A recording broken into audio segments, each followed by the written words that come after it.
Hi lovely people, I was just doing a live just now and it disappeared on me. I'm just sitting here with lovely Daisy. Daisy, she's just come back in from being outside, haven't you Daisy? She's really not very happy today because this is what's outside. You can see it's full of builders, isn't it, Daisy? And I've just discovered today, I came downstairs, I'm not going to show you the details of this, but basically I was like, why does the soil keep coming out of this plant pot here, which is a lovely, oh hang on, I don't know if I can showing it.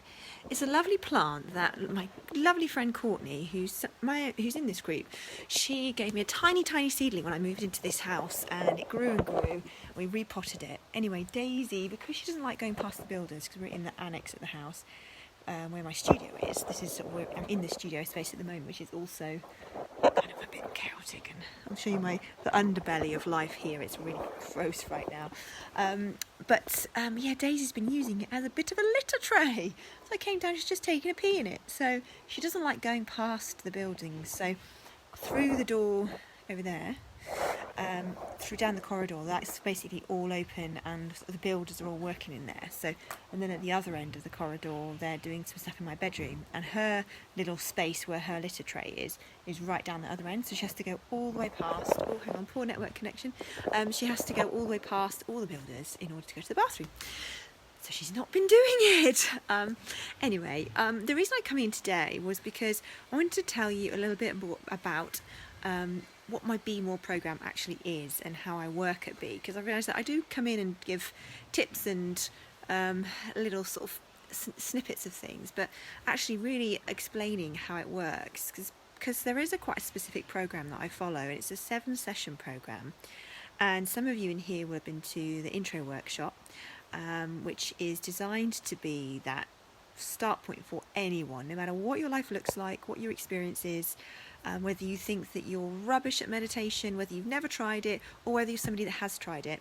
It's about giving you the science and the understanding about what it's doing, how it works, so that you can make it happen in your life, the real life that you've got, the one that's full of overwhelm and no time. So that's what the Be intro is all about, and it's designed to give you this complete toolkit of a starter pack, if you like. And you learn 2 meditations in that, which you then get the downloads for, and are in Insight Timer. And some of you may have just listened to them in Insight Timer already. And once you've done the intro workshop, the next 6 sessions is all about layering up.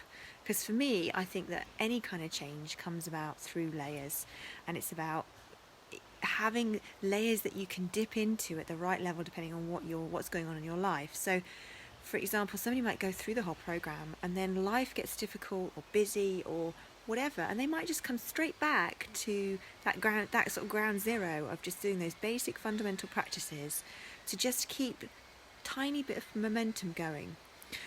So of those 6 sessions that happen after Be intro, the next 2, which are called Be Focused and Be Present, are all about the nuts and bolts. So looking at how do you take that sort of that foundation level of meditation and take it to the next level. So we learn a different practice. It's called an open awareness practice, is another term for it.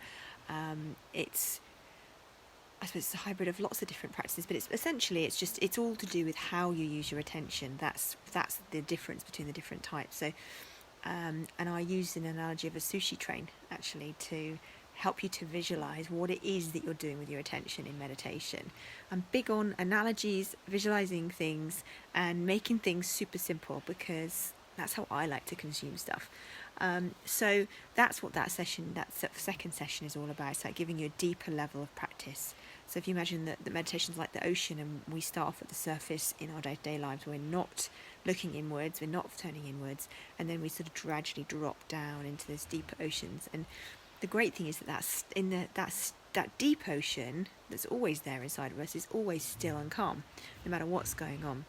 So then the third session is all about how do you create micro moments and flow. So how do you turn anything into meditation, and exploring the difference really between what exactly is mindfulness versus meditation, because it can be quite confusing, because sometimes those terms are used interchangeably, and they're not the same thing, but they can be. So it can get confusing. So we basically simplify all of that. Again, as with anything with my program, it's all about relating it back to the science, relating it back to the practical application in your life.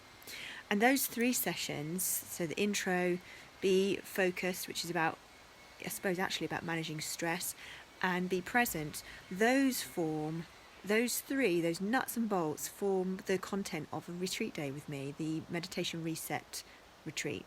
And I've got 2 of those coming up. I've got one coming up that's been organised through I haven't been involved in organising. I'm just going to be showing up and running the retreat day. But I've also got a retreat day with all of those components booked in March at the Rook Retreat in Amberley in West Sussex. It's an absolutely stunning place. So that's happening. That's coming. So you can still get tickets for that if that's something you're interested in. And then it gets really interesting after those 3 sessions. The last 4 sessions are all about how do you get underneath that kind of conscious mind and start looking at how do you relate this to your actual life. So there's a session called oh my gosh, I forgot what it's called. There's a session all about thinking, basically. So it's looking at how do we redefine, how do we actually have a different relationship to our thoughts, so that instead of getting yanked around by our thoughts, we have the power to choose to do differently.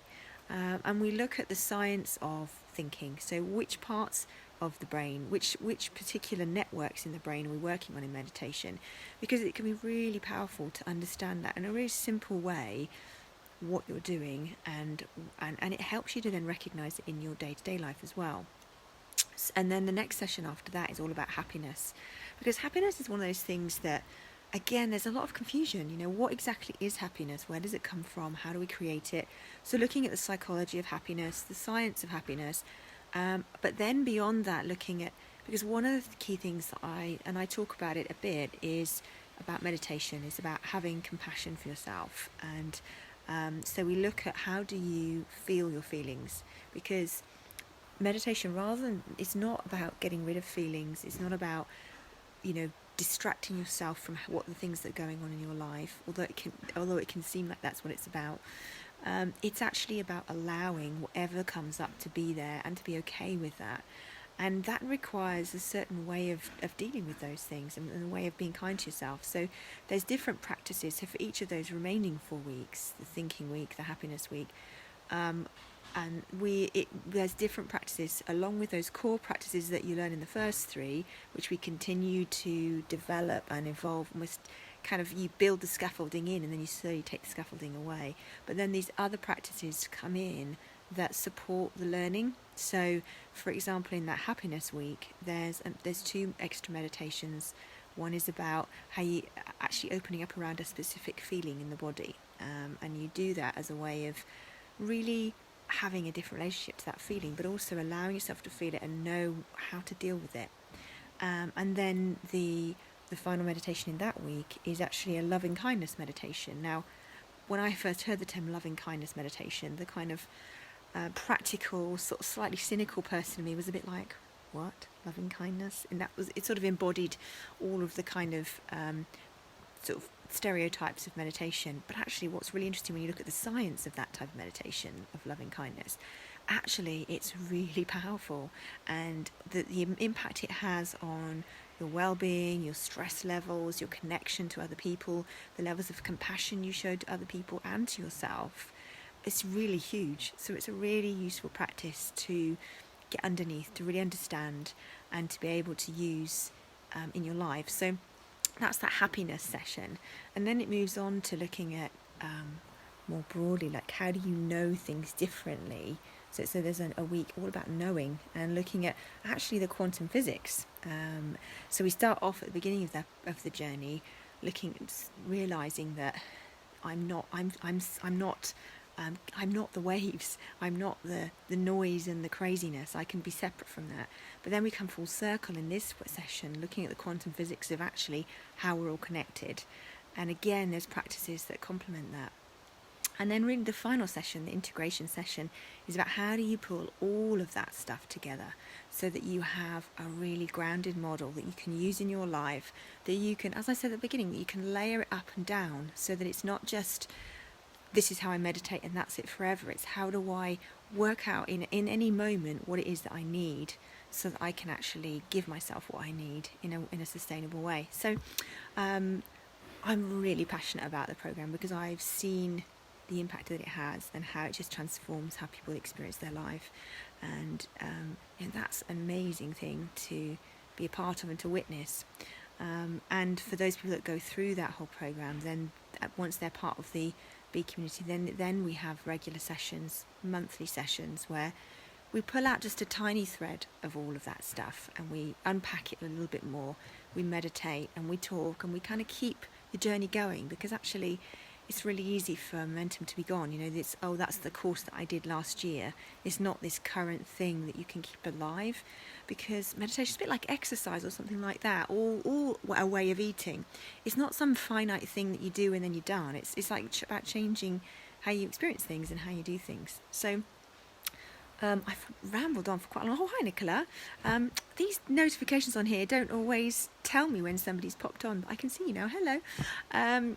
I've rambled on for quite a long time, Nicola, just explaining a bit more about what I do at Be, because there is quite a specific program that I work through, and so I just wanted to kind of give people a flavour of what that's all about.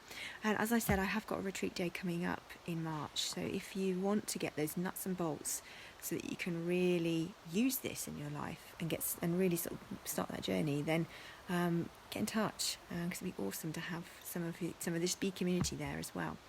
I'm going to go, and I can hear a lot of, I don't know if you can hear it, I can hear a lot of banging in the other room, so I just want to kind of go and see what's going on the building site before heading into London. I'm going to London in about 20 minutes, going to get the train to go and see Hamilton. Don't know if you've really seen it. It's my birthday.